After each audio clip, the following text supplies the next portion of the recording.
Lunes 12 de diciembre, saludos señoras, señores, bienvenidos como cada día a este espacio, a esta revista de prensa, a este recorrido que hacemos cada día por las portadas de los periódicos que se publican en la provincia de Córdoba. Ya saben, Diario Córdoba, a veces El Día de Córdoba, también como siempre vistazo a la prensa digital. Hoy, como suele ser habitual los lunes, pues cada periódico sale por un sitio, temas propios y fotografía, en algún caso, para el fútbol. El Diario Córdoba ha escogido para su apertura una estadística sobre la cesta de la compra. La cesta de la compra más cara, que es la que llega, como es habitual, en estas fiestas navideñas. Ahora hablamos de este asunto. La foto que firma Francisco González para la victoria en las primarias socialistas de Antonio Hurtado. Antonio Hurtado, o Hurtado, titular, alcaldable, tras una votación muy reñida, apenas 60 votos separaron a Antonio Hurtado y a Carmen Victoria Campos, que era la otra candidata, a encabezar la lista del PSOE. Al final será Hurtado, aunque todavía queda un trámite de recuento de votos, pero todo apunta a que Antonio Hurtado será el próximo candidato del PSOE. La parte alta para el fútbol. El líder se desploma en Alcorcón, titula el conjunto alfarero, se refiere al Alcorcón, el conjunto alfarero golpea 3-0 a un Córdoba Club de Fútbol sin capacidad de reacción. El diario ABC, la portada que encontramos es una portada de ámbito nacional. Sánchez, se refiere al presidente del Gobierno, Sánchez justifica su rebaja del Código Penal en la necesidad de rescatar a Cataluña. Y entre comillas, ese rescate que ve Pedro Sánchez. La foto para los salarios que crecen en Córdoba para seguir a la cola de España. Bueno, un pequeño alivio para los trabajadores, aunque el sueldo en Córdoba está de media por debajo de la media que hay en el conjunto del país. En el pie de foto, la foto de Valerio Merino, un operario en una fábrica de Espiel, suelda una pieza en el taller, titula. Los cordobeses ganan de media al año 16.670 euros, 16.600 euros, un 22% más que el año 2016, que hace 6 años, pero representa el quinto sueldo medio más bajo del país, de España.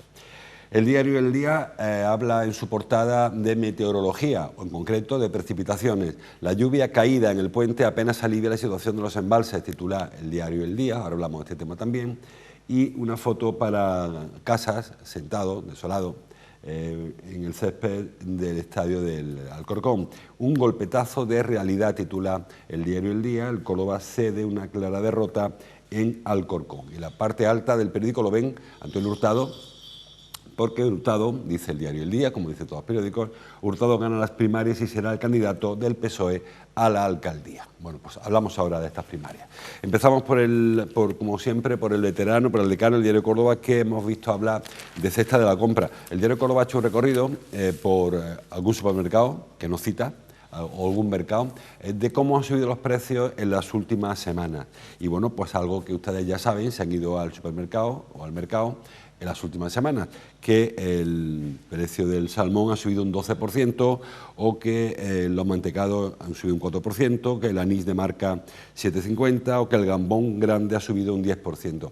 La verdad que esto ocurre todos los años, quizás este año especialmente porque saben que se complica la situación por factores externos, básicamente por la subida de la inflación, que encarece los transportes, que encarece otro tipo de insumos en el proceso productivo, y eso hace que si las subidas habituales sean de un 4 o un 5%, en este caso, este año, haya subidas de 2 dígitos, en algunos casos, como es el caso, valga la redundancia, de la carne o el pescado, donde, como decía, pues ha subido en algunos casos el cordero lechal 17%, titula, y además no hay, según dice esta información que firma Pilar Cobos. Como siempre decimos, ya quizás es un poco tarde para hacer esta advertencia, hay que anticipar lo posible las compras navideñas. Aún quedan muchas compras y le garantizo que seguirá subiendo algunos precios, con lo cual, si están a tiempo de ahorrarse unos eurillos, pues acudan a comprar y congelar, porque además buena parte de los productos que comeremos en Nochebuena o Nochevieja o en Reyes o donde sea, están ya congelados. O sea, tampoco piense que van a perder mucho porque congelen. Ahora un solomillo de ternera que ha subido un 31% según esta información, un 32% prácticamente. Está el kilo a 35,90 el kilo de solomillo de ternera. Como digo, esta información han cogido el año pasado con respecto a esa cifra que estoy dándole, que aparece un gráfico en el diario Córdoba, y comparándolo con las últimas semanas, la subida inferior, evidentemente. Aquí subidas, como el caso del solomillo, enormes, subidas tremendas de precio. Bueno, pues poca cosa más para aconsejar, como le digo, porque a la altura de año es difícil que podamos anticipar ya más de lo que hemos hecho, porque las compras están aquí ya y las fiestas están encima. Pero es algo que ya se nos viene recordando año tras año, que las cosas aumentan por una simple relación de oferta y demanda. Aumenta la demanda de productos, disminuye la oferta y se encarecen los precios, lógicamente. Más cosas. El diario ABC ha escogido para su apertura en Internet el tema de la zona de bajas emisiones. Saben que la ley de cambio climático que aprobó el Gobierno central establece que las ciudades de más de 50.000 habitantes, que son en España unas 150 aproximadamente, tengan que disponer de una zona de bajas emisiones a partir del 1 de enero, dentro de 20 días. La información del diario ABC, la firma Rafa Aguilar, las futuras zonas de bajas emisiones en Córdoba tensan la regulación del tráfico. Bueno, todavía quizás sea pronto para hablar de tensión porque realmente no hay ningún tipo de normativa. De hecho, el ayuntamiento es en este sentido, muy reservado a la hora de decirnos qué va a ocurrir. Había un plan A que el ayuntamiento activó en septiembre para que una empresa externa elaborara una especie de estudio técnico de recomendaciones qué hacer con el cambio de tráfico. Bueno, en principio hay que decir que esto no es solo cosa de Córdoba, esto es cosa de todos los ayuntamientos de España. Son 150 los mayores de 50.000 habitantes y a ningún alcalde le apetece demasiado ahora, ni a Bellido ni a ningún otro alcalde, meterse ahora en berenjenales de eliminar la circulación en la zona del centro de la ciudad, sobre todo, en un periodo ya preelectoral. Es decir, que todos los ayuntamientos han ido un poco forzando la máquina a ver si me da tiempo a no tener que echar aquí el candado y evitar que los vecinos pasen por donde quieran, porque no va a ser una medida muy popular. Para algunos será popular, me refiero en cuanto a que tengan a favor de las restricciones de circulación, pero en general eso de que te digan por aquí no pases porque tu coche es muy contaminante no va a sentar muy bien. Con lo cual todos los ayuntamientos, todos, por ejemplo el alcalde de Vigo, que es del PSOE, que es el presidente de la FEN, pidió una prórroga de esta ley para evitar tener que aplicar unas restricciones, pues eso, en 1 de enero. El Gobierno no ha aceptado ese tipo de prórrogas, con lo cual el 1 de enero todas las ciudades de más de 50.000 habitantes, que son en España 150, 149 en concreto, tendrán que tener esta regulación. ¿Qué ha ocurrido? Que a todos les ha pillado el toro, o se han dejado pillar, repito, se han dejado pillar quizás porque no les apetece mucho poner esta normativa en marcha, pero muy pocas ciudades van a tener esta disposición. En Córdoba ni siquiera se sabe por dónde van a tirar y los tiros, como le digo. El plan A consistía en elaborar un estudio, una empresa externa, una auditoría, una consultora externa, diría cuál es la calidad del aire de la ciudad, en qué zona hay peor calidad de aire y qué hacer. Y a partir de ahí poner en marcha estas zonas, estos perímetros, que son los que se determinarán, y luego la obtención de las etiquetas. Repito que esto es todo suponer que es lo que va a pasar porque no hay nada hecho. En Madrid, por ejemplo, saben que ya funciona hace bastante tiempo, hace 4 años, una zona de bajas emisiones.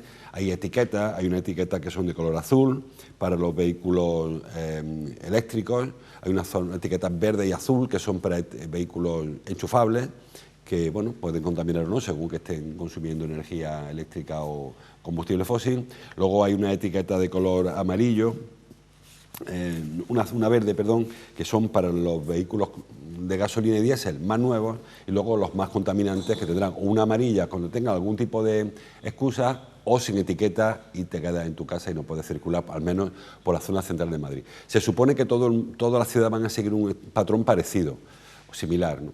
¿Qué va a ocurrir en Córdoba? Bueno, pues las previsiones son de que se vaya ampliando y sustituyendo las zonas ACIRE, las zonas de circulación restringida, que es el casco histórico fundamentalmente, se vayan cambiando esas zonas ACIRE por zonas de bajas emisiones. Pero claro, mientras que entrar o no no sé, por ejemplo, a la calle Ronda de los Tejares, es más o menos voluntario, quien viva en San Agustín, pues a lo mejor no está voluntario entrar en su calle si tienen que dejar el coche allí. Y a lo mejor el coche que tienen, a pesar de que viven en la misma plaza de San Agustín, pues el coche es muy contaminante porque es un coche antiguo, por ejemplo, ¿eh? Evidentemente esto es un supuesto. ¿Qué ocurre con esas personas que tengan un vehículo contaminante y vivan en una zona donde haya que restringir la circulación? Bueno, pues habrá que buscar una fórmula transitoria durante un tiempo. De hecho, la ley contempla que no se aplique la medida de un día para otro, sino que se aprueben y se vayan implementando fase a fase. Es decir, que pasará tiempo. Pero repito que los ayuntamientos, no hablo solo del de Córdoba, que también el de Córdoba, sino en general, los ayuntamientos no le hará mucha gracia esto de decir a un vecino de Santa Marina, oye, que mañana no entre en tu casa a aparcar porque me ha dicho el gobierno central que no lo haga, porque al final el vecino a quien va a culpar va a ser al policía municipal que va a estar allí vigilando que los vehículos no pasen. Así que este tendrá más recorrido del que parece, aunque en principio a 1 de enero debe haber una normativa. Repito, no va a haberla, dijo ya Torrico la semana pasada, Miguel Ángel Torrico, concejal de Movilidad, que no va a dar tiempo, que ha tardado mucho el Gobierno en contestar a la petición de prórroga, con lo cual no va a dar tiempo a tener ni siquiera una ordenanza, que se hará algo intermedio y a ver qué ocurre, a ver si esto depara de traer sanciones por parte del Gobierno central o no, que yo entiendo que sanciones no puede haber. Habrá se combinará de nuevo que se ponga en marcha, se pedirá un plazo y al final pues se acabará aprobando cuando tenga que aprobarse. Por el momento, el 1 de enero, aunque la intención era esa, parece que no va a ser así. El diario El Día ha escogido para la apertura, le decía, el tema de la lluvia. Titula en la portada, si lo encuentro, Córdoba mantiene la sed. La lluvia del puente no alivia la situación de los pantanos. Bueno, es una realidad, evidentemente ha llovido bastante, ha habido días que ha habido acumulados de 30 litros por metro cuadrado en la capital y ha habido zona de la provincia con muchísima agua. Saben que ha habido zonas especialmente beneficiadas por la lluvia. Curiosamente, este titular, si lo leen, mantiene la situación de dificultad. Puede parecer contradictorio con el que publica Cordópolis, que titula "Las lluvias alejan el fantasma de las restricciones de agua en Córdoba", pero no lo son. No son otras historias. Es verdad que los pantanos son muy grandes, los pantanos estaban muy secos y se nota muy poco la entrada de agua. De hecho, ha habido apenas 10 hectómetros los que han entrado de agua en esta semana de tanta lluvia. Pero, sin embargo, sí que se ha observado que se han llenado pozos y acuíferos, que es el primer paso para recuperar los pantanos. Si los pozos están secos y los acuíferos están secos, el agua que cae se va al subsuelo, se va a los pozos y a los acuíferos, con lo cual hasta que no se empieza a llenar los pantanos por la parte más baja, que es la que no se ve, no puede llegar agua a los embalses. Por de pronto ya han dejado de perder agua.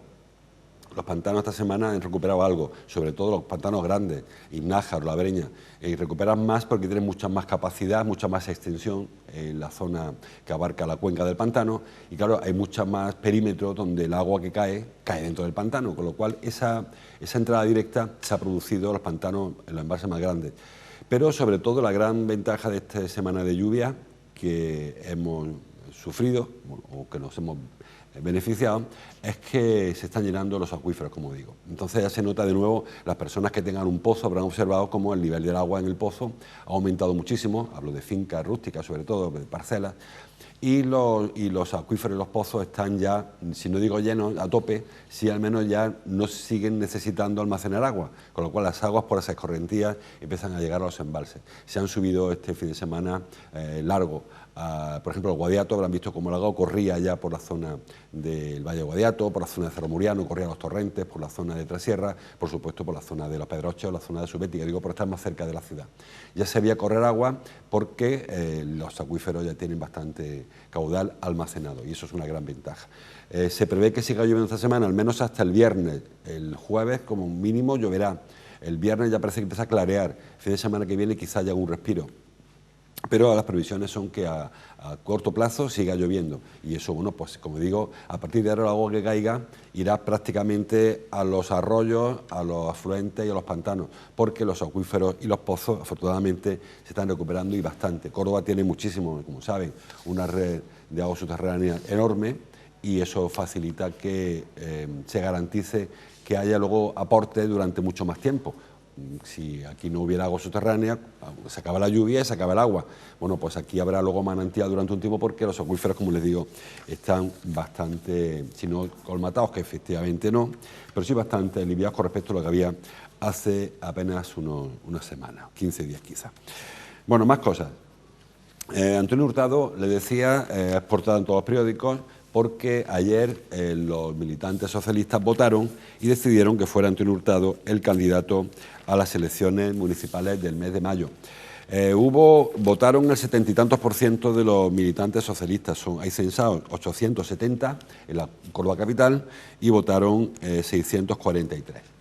No son muchos, con lo cual los porcentajes, o sea, los números absolutos, pues son poquitos. De hecho, en números absolutos apenas hubo 60 votos de diferencia entre Antonio Hurtado y Carmen Victoria Campos, que fue la otra candidata que quedó segunda, por lo tanto, en estas elecciones. Antonio Hurtado consiguió 300 y no sé cuántos votos, 349 votos, y Carmen Victoria Campos 289. Hurtado ganó en la capital prácticamente en todos los sitios, excepto en el centro, y Carmen Campos ganó en la periferia, ganó tanto en periurbano oeste, que es la zona de Villarrubia, nos entendamos, como en periurbano este, que es la zona de Alcolea, y también en el centro, donde también hubo una pequeña diferencia a favor de Carmen Campos. El resto, pues bueno, ganó Antonio Hurtado en feudos, quizá los mayores, en Poniente Norte, ganó Antonio Hurtado, ganó en Sur, ganó en Sureste, Levante, en agrupaciones socialistas que habitualmente, no digo que sea el caso, porque en este caso yo en este momento he intentado evitar que se identificara candidato oficial, candidato alternativo, pues sí que es cierto que en estos consejos, en esos distritos, en estas agrupaciones locales, han estado más cercanas quizás los últimos movimientos a la dirección del partido. ¿Sí es más significativa quizás esta foto? Más significativa. La foto que están viendo en este caso del diario El Día, pero me da igual. Junto a Antonio Hurtado está Rafi Crespín, que es la secretaria provincial del partido, está Alberto Mayoral, que es el vicesecretario del partido, está Carmen González, que es concejala en el Ayuntamiento de Córdoba. Es decir, que quizás el partido estaba, al menos viendo la foto que se produjo ayer noche en la sede del PSOE, más en la línea de Antonio Hurtado que en la línea de Carmen Victoria Campos. Bueno, había quien pensaba de todo el partido que más allá de que sea mejor, peor político, que no estaba en cuestión, era mejor candidato que Carmen Campos. Saben que Antonio Hurtado lleva en política muchísimo tiempo. Antonio Hurtado entró en política en los años 90 y una persona muy conocida. Él fue en su día delegado de la delegación de la Consejería de Economía en la época del euro. Fíjese, hace tiempo de aquello. Si recuerdan, Antonio Hurtado iba con su maquinita calculadora enseñándonos a todos a manejar el euro en aquel momento, en los años finales de los años 80 o 90 entró en política y el cambio de siglo pues, le correspondió con el tema del euro. Luego fue en concejal en la época de José Mellado, Pepe Mellado. De hecho, Mellado dimitió y se quedó él de portavoz durante mucho tiempo, la etapa aquella en la que fue quien denunció el tema de la nave de la Colecor. Y luego en 2007, cuando parecía que era su momento de entrar en la política local como candidato, pues el partido eligió a Rafael Blanco y él dimitió, se fue de la política local, hizo una carrera en Madrid tanto de senador como de congresista en el Congreso de Diputados y ahora regresa a la política local. Digo esto porque es una persona con una trayectoria amplia. Antonio Hurtado, del año 61, tiene 61 años, por lo tanto, y nació en Guerrero de la Frontera, aunque toda su carrera la ha hecho en Córdoba capital, como le digo, como delegado, como concejal, como diputado, como senador, y ahora regresa a la política local como candidato. ¿Es el mejor candidato que Carmen Victoria Campos? Bueno, los militantes socialistas han decidido que sí, que es la persona que puede hacer frente a la reelección de Bellido, que bueno, por ahora es el único candidato seguro, el de José María Bellido, porque ni siquiera Antonio Hurtado, aunque ya se ha hecho público el resultado, falta, como le decía antes, el refrendo del Comité de Garantías, pero sería el primer rival político de Bellido a las elecciones de mayo, que está por ver qué hará el resto de partidos. No se sabe nada de qué va a pasar con Ciudadanos, qué va a pasar con Izquierda Unida, qué va a pasar con Vox, qué va a pasar con Podemos. Bueno, Podemos sí tiene candidato ya. Es el único que ya ha elegido candidato. Y bueno, pues ahí está por ver cómo andará la campaña y cómo andarán los acuerdos. Por cierto, que aunque Podemos eligió su candidato, hoy se presenta un proyecto de confluencia en el que está Izquierda Unida, está Podemos, está Más País, está Equo, está por Andalucía, en fin, Por eso dice que el candidato de Podemos probablemente sea candidato que se incorpore, si al final fragua el proyecto de convergencia por la izquierda del PSOE, pues habrá un único candidato o candidata, que no sé si le tocará o no a Podemos. En el caso de la autonómica le correspondió a Podemos nombrar candidato a la provincia, y ahora pues no sé si sería Izquierda Unida o Podemos o cómo lo haría. Eso está por ver cuando llegue el momento. Hoy nos darán alguna pista en una rueda de prensa que hay a media mañana en Capitulares. Bueno, más cosas que hay en los periódicos. Habla el diario Córdoba de ocupación hotelera durante el puente. Titula que la ocupación hotelera no ha pasado el 60% en Córdoba, pero lo más interesante es que las perspectivas, dice, por ejemplo, la hostelería, son mucho mejores para la Navidad. Lo leo también en algún otro periódico, en El Día, por ejemplo. La hostelería augura una Navidad que rozará el lleno tras un puente marcado por la lluvia. Es verdad que las circunstancias, las condiciones meteorológicas de este puente no han sido las mejores, porque, bueno, había previsiones de mucha agua y se han cumplido. Incluso había aviso amarillo. Hoy estamos en aviso amarillo todavía en la zona de la sierra, desde el valle hacia arriba, desde la capital hacia Pedroche, hay aviso amarillo por lluvia. Y eso, lógicamente, pues quien tenía intención de pasar unos días fuera de su casa, pues le ha echado para atrás. Sobre todo viniendo como vienen ahora otras festividades que aprovechar, donde parece que habrá menos lluvia. Aún así, repito, las reservas se han arreglado un poquito durante el puente, se ha llegado al 60% de ocupación y parece que las perspectivas son mucho mejores a partir de las siguientes fiestas. Hay quien no le gusta viajar en los puentes estos porque se provocan graves atascos en las carreteras, en las estaciones, los aeropuertos, y prefieren dejar estos días para otras cosas y luego ir repartiendo los festivos, pegándolos al resto de fiestas que sean oficiales. En cualquier caso, las expectativas no son malas, no son especialmente malas, y todo apunta a que tendremos un fin de año bueno en cuanto al turismo. Por cierto, hoy trae el diario ABC que sigue el negocio del alojamiento. Titula: el negocio del alojamiento bulle. Se vende Palacete, 2,3 millones, ideal para hostel. Bueno, saben que sigue habiendo muchísimo interés por parte de la empresa del sector en construir en Córdoba. Supongo que no será solo en Córdoba, será en más ciudades, pero en concreto en Córdoba. Y ahora el perfil que se está buscando, lo hemos hablado más de una vez, es el de otro tipo de público.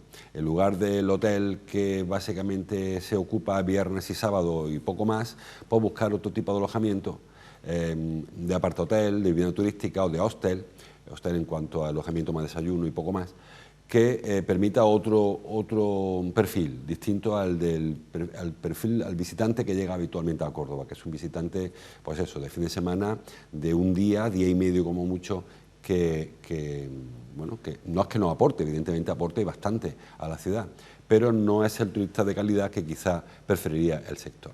Y este perfil que plantea el diario ABC hoy, pues es un poco en esa línea, ¿no? Buscar otro tipo de perfil, buscar familias, buscar turistas con más pernoctaciones, buscar turismo más de calidad que de cantidad, en fin, a ver cómo se compaginan, porque claro, todo el mundo quiere turistas de calidad, pero no es de renuncia a la cantidad. Nadie, cuando hablamos de que solamente ha habido un 60% de ocupación, quizás es más interesante el 60% de ocupación durante 5 días que un 80% un día, digo yo, porque esas personas no solamente pernoctan, también comen, también pasean por la ciudad, también entran en establecimientos, mientras que el turista que viene a pasar un rato, igual te llena y abarrota el puente romano, y tenemos las fotos de todos los años, pero luego aporta poco a la economía local, mientras que el turista que está 4 o 5 días probablemente vengan más calidad que cantidad. Pero ese debate, como digo, no nos ponemos de acuerdo, porque por mucho que hablamos de esto siempre, de que queremos calidad, pero nadie quiere renunciar a tener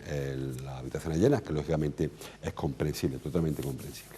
Bueno, vamos cerrando este repaso. Dice los periódicos, los leo por ejemplo en ABC, que Dorado y 12 empresarios declararán ante la policía este lunes. Saben que hay dos instrucciones abiertas en los juzgados de Córdoba, en el juzgado de instrucción número 2 y en el número 4, y en este caso donde acuden es al juzgado del juez Rodríguez Laín, el número 4, donde van a prestar declaración como investigados ante la policía, Dorado y 12 empresarios. Saben que aquí hay un pequeño lío. Todo empezó, y muy rápidamente voy a hacer un pequeño resumen para que no nos liemos. Todo empieza cuando Izquierda Unida denuncia supuestas, presuntas irregularidades en el área de infraestructuras que entonces dirigía este hombre que vemos en la foto, David Dorado, como responsable, teniente de alcalde responsable. Presuntamente se estaban cometiendo fraude en cuanto a fragmentación de contratos para hurtarles la fiscalización de contratos por un importe superior, se habían pagado obras con sobrecostes, se habían pagado obras que no se habían concluido, se adjudicaban siempre los mismos, todo esto presuntamente, supuestamente, hasta que el juez determine otra cosa. Y eso motiva una denuncia inicial de Izquierda Unida, a la que se suma luego Podemos y que acaba en una investigación en el juzgado. La reacción de David Dorado consiste en que dice que eso no es cosa suya, sino que eso es una práctica habitual y encarga una auditoría externa que diga desde cuándo se está haciendo este tipo de supuestas irregularidades. Y esa va a otro juzgado, que es el juzgado número 4. La otra fue al número 2, la primera, y esta ha ido va al juzgado, me refiero porque está el juez instruyendo una causa, está investigando, tomando declaración a los presuntos testigos, o sea, a los testigos o a los presuntos autores, o a los investigados, etcétera, etcétera. Hay dos sumarios abiertos, el número 2 y el número 4. Bueno, pues la causa por la cual David Dorado él denuncia una auditoría que las supuestas presuntas irregularidades son no solo de su etapa, sino también muy anteriores, pues derivan ahora que la policía le pida declaración a él y a otros 12 empresarios y a 12 empresarios que presten declaración como investigados para ver si efectivamente se produjeron o no irregularidades, porque que tu denuncia no significa que no pueda ser acusado. De hecho, habitualmente se aclara esa situación y se continúa con los sumarios. ¿Qué va a ocurrir? Bueno, pues habrá que ver primero qué declaran y una vez que se declare, ver qué decide el juez, si eso supone un supuesto delictivo, un ilícito penal y si se abre o no se abre diligencia para un juicio oral o lo que hubiera al final, ¿no? Pero en principio lo que ocurre hoy es que Dorado y 12 empresarios tienen que acudir a la policía a prestar declaración después de haber conocido esa auditoría que encargó el propio David Dorado. No digo que sea un secreto a voces, pero hace muchísimos años que hay un run en esta área, en otras áreas municipales, de que las cosas se han hecho a veces de manera incorrecta. No sé si fraudulenta o no, no sé si delictiva o no, pero sí que siempre ha habido una sombra de duda en algunas adjudicaciones de contratos. Siempre ha habido ese run. Nadie vería que la cosa fuera tan grave cuando nadie ha ido al juzgado. Cuando se ha ido al juzgado, pues hemos visto como ya hay 2 casos abiertos, sumarios abiertos. Así que quizás es que haya algo de verdad. Esto evidentemente no va a pasar mañana. Mientras tanto, recuerden, David Dorado dejó su responsabilidad en el área, la coordinadora general del área fue cesada, el técnico imputado fue apartado, aunque fuera parcialmente de su responsabilidad, creo que está de baja ahora, de baja laboral. En fin, que hay una serie de efectos de este caso. Y, según denuncia la oposición, a consecuencia de todo ello, el área está totalmente bloqueada, nadie se atreve a firmar un papel, nadie se atreve a adjudicar una obra y el área está bastante bloqueada, aunque dice el responsable actual, el teniente alcalde Antonio Álvarez, que no, que hay obras en marcha. Bueno, la cosa es que unos dicen una cosa y otros dicen la contraria. Y terminamos ya fuera de hora casi para hablar de fútbol. Pues lo leo eso en el diario ABC mismo. Duro castigo titula. En Alcorcón, a la falta de puntería, dice en la versión digital de ABC, el Alcorcón destroza la fiabilidad del Córdoba y estrecha la cabeza. Bueno, el Córdoba se enfrentaba al que hasta ayer era tercer clasificado y bueno, pues le ha dado una lección de humildad importante el equipo de Madrid al equipo cordobés. 3-0, el Córdoba, sensación de impotencia absoluta durante todo el partido, no dio sensación de poder nunca jugar frente a frente de tú a tú al Alcorcón, que fue bastante superior al equipo de Germán Crespo. Ahora Alcorcón es segundo, estaba tercero, y el Real Madrid B pinchó, empató en casa frente al Talavera, que es el penúltimo, y eso permitió al Alcorcón ponerse segundo y que la distancia no se estrechara aún más. Cuando empezó la jornada de este fin de semana había 5 puntos entre el Córdoba y el segundo y ahora hay 3 entre el Córdoba y el segundo, básicamente porque el segundo ya no es el que era. No solamente pinchó el Madrid, también pinchó el pinchó otro más, de los de arriba, el Linares Deportivo, también se quedó en el empate, algunos más que se quedó por ahí a medias, que no pudo, el Racing de Ferrol, por ejemplo, perdió, equipos que están arriba que tampoco aprovecharon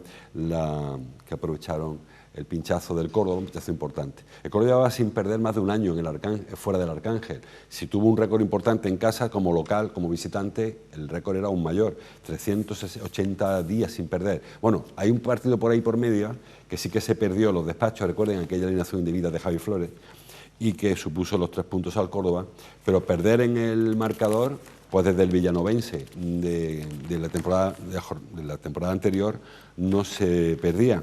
Entonces, bueno, pues ha sido quizá lo más duro de la jornada, perder como se ha perdido 386 días, dice Rafa Cano en el diario El Día, que llevaban sin perder, desde que el villanovense ganó 1-0. Entre medias tuvo que el partido, repito, que se perdió, pero se ganó, pero se perdió por alineación de vida. Son 19 partidos consecutivos sin perder y se ha roto de la manera más cruel en cuanto a la sensación de dominio que el Córdoba iba mandando a sus rivales, tanto en casa como fuera. Este año había habido un par de lapsus, el lapsus aquí en casa frente al San Sebastián de los Reyes, y ahora este lapsus, entre comillas, y un par de empates. Córdoba ha hecho una buena primera parte, le queda un par de partidos. La semana que viene juega contra el Mérida.